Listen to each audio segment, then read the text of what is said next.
Halo profesional, berjumpa kembali di channel YouTube saya, Jose Alfonso, trainer profesional.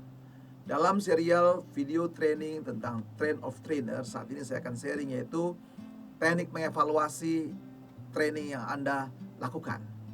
Saksikan video ini sampai selesai.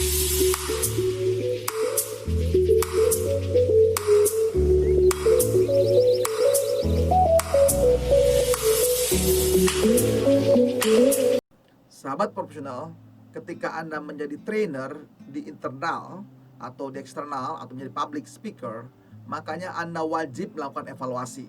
Nah, evaluasi biasanya fokus pertama adalah ke pesertanya, peserta trainingnya ya, bagaimana dia menerima informasi dari Anda. Ya, itu pertama. Yang kedua, evaluasi dari trainernya. Trainernya. Ya, kalau peserta tidak bisa, jangan trainernya kan begitu ya. Yang ketiga, evaluasi dari materinya. Materi sesuai nggak hasil TNA-nya kan begitu ya. Nah, yang terakhir, yang keempat adalah fasilitas pendukung saat melakukan training. Jadi itu menjadi kata kunci sukses dalam melakukan evaluasi training. Ada 4 yang menjadi area untuk dievaluasi. Evaluasi terhadap peserta. Nah, ini ada biasanya 5 tahap ya, 5 tahap ya yang untuk dievaluasinya.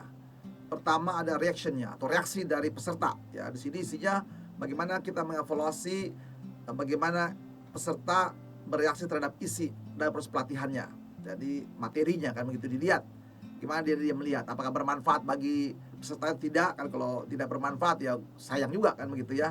Cocok dengan kebutuhannya dia dan seterusnya. Jadi bagaimana dia peserta hubungannya dengan materi trainingnya dan juga dalam proses pelatihan struktur dari materi trainingnya. Nah, ini level reaction yang dinilai. Ya, kedua yaitu learningnya, pembelajaran di sini. Bagaimana dia peserta ini menyerap pengetahuan keterampilan yang didapat setelah pelatihan.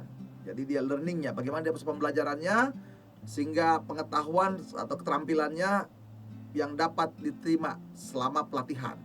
Ya, makanya waktu pelatihan itu Anda kan menggunakan berbagai metodologi, ada diskusi, ada studi kasus, kemudian ada role play kan begitu ya. Nah, disitulah dia berkembang pengetahuan, keterampilan atau praktek kan begitu ya.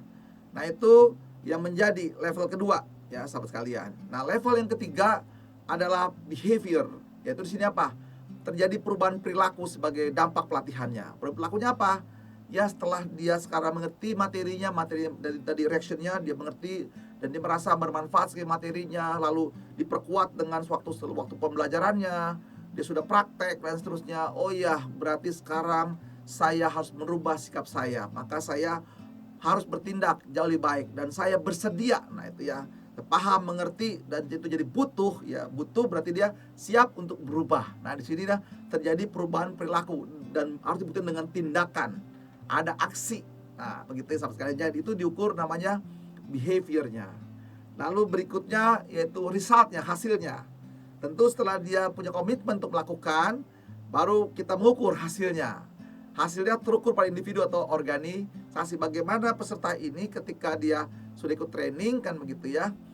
Kalau dia seorang sales, ikut training tentang sales present apa, sales communication atau sales power selling seperti itu, udah ngerti dan sudah praktek sales, sekarang dia sudah ngerti harus jualan bagus, dan ternyata habis training dia praktek, setelah training dia praktek, hasil penjualannya meningkat bagus. Berarti training itu mempengaruhi perilakunya dan juga ada hasilnya bagi dirinya dan bagi organisasinya. Nah, itu resultnya, level resultnya. Baru terakhir yang tertinggi yaitu return on investment trainingnya. Jadi itu dilihat ya efeknya ke situ. Di sini apa sih? Bagaimana, apa nilai tambahnya, nilai pengembalian atau keuntungan diperoleh ketika seorang di training. Tentu kan di training itu butuh biaya, ada cost-nya. Ingat waktu Anda buat rencana training sebelumnya kan gitu ya, ada anggarannya. Nah, ketika punya anggaran, ternyata dia dengan ikuti training dengan biaya 10 juta, lalu sekarang dia mampu menjual, ya menjualan menjadi sebuah sales profesional, dia bisa mendatangkan 1 miliar. Wow, 1 miliar. Sebelumnya dia tidak bisa menjual 1 miliar, berarti 1 miliar tinggal ya, 10 juta dibandingkan 1 miliar. Itulah tingkatan tinggi sekali kan bagi sahabat sekalian. Nah, itulah yang diukur sahabat sekalian untuk mengukur dari 5 aspek dalam diri seorang peserta, begitu ya, efek-efeknya. Ini sahabat sekalian, itu yang harus kita pahami. Tonton sampai selesai video ini dan selalu ingat, untuk subscribe, klik loncengnya, beri tanda like, kasih komen positif, dan share video ini kepada sahabat-sahabat Anda lainnya. Karena masih banyak video-video yang akan saya sharingkan pada Anda, dan Anda bisa mengikuti video-video training dari saya. Dalam level reaction, nah tadi sudah jelas ya, dia mengukur tingkat kepuasan peserta terhadap program training, jadi materi trainingnya. Nah, pengukurannya apa saja sih? Ya, pengukuran materinya, fasilitatornya, metodologi trainingnya, fase pendukungnya. Nah, itu pengukurannya ya, poin yang didukung. Lalu metodenya apa? Metodenya kuesioner, ya ada definisian. Nah, itu reaction ya. Waktu pelaksanaan kapan? Ya, biasanya akhir sesi training, ada evaluasi. Jadi lembaran evaluasi biasanya yang paling gampang gitu. Nah, meningkat kedua, bagaimana mengukur namanya evaluasi learningnya. Nah, disinilah deskripsinya adalah mengukur tingkat pembelajarannya dia. Nah, tentu di sini diukurnya, bentuk pengukurannya adalah pre-test dan post-test. Jadi sebelum training dan setelah training, gimana pembelajaran dia, meningkat nggak pengetahuannya dan keterampilannya. Dan metodenya biasanya bentuknya tes tertulis, tes lisan, tes keterampilan, simulasi metodologinya. Nah, waktunya apa? Tadi sebelum dan sesudah training, itu level learning. Nah, berikutnya level behavior. Jadi mengukur implementasi hasil training di tempat kerja. Jadi sekali setelah proses training selesai, dia masuk ke pekerja. Nah, perubahan perilaku kan gitu ya. Dia didorong, dia bersedia ya. Nah, itu yang diukur apa? Peningkatan kinerja, membuat action plan. Nah, biasanya setelah training selesai, biasanya membuat rencana action plan-nya, apa yang dilakukan, perubahan perilaku saja. Nah, nanti di sini ada evaluasi setelah training di tempat kerja, adalah metodenya wawancara atau observasi, ada action plan, ada penilaian kinerja atau kompetensi di sini. Nah, ini dilaksanakan sesudah training dan dievaluasi kembali secara periodik, per bulan atau per 2 bulan atau per 3 bulan. Jadi setelah training wajib melakukan namanya evaluasi behavior dari training. Untuk evaluasi result di sini seperti disebutkan sebelumnya, mengukur keberhasilan program training dari sudut pandang bisnis dan organisasi, dari peningkatan kinerja atau kompetensinya.